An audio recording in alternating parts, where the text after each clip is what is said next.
మానసికంగానూ శారీరకంగానూ ఉన్న వికలాంగులకి పెన్షన్ 6,000 రూపాయలు మాత్రమే వస్తుందని ఆ తల్లిదండ్రులు వాపోయినప్పుడు దీనికి స్పెషల్గా మళ్ళీ వీళ్ళందరికీ కూడా 15,000 పెన్షన్ రావాలి.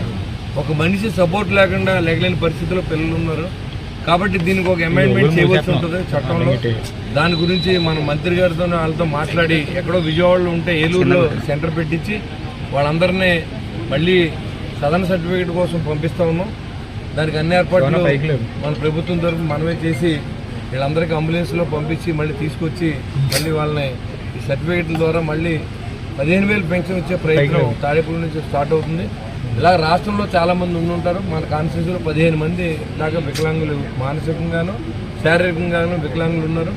వాళ్ళందరికీ రావడానికి మరి మనకు కూడా మంత్రి గారితో మాట్లాడడం జరిగింది.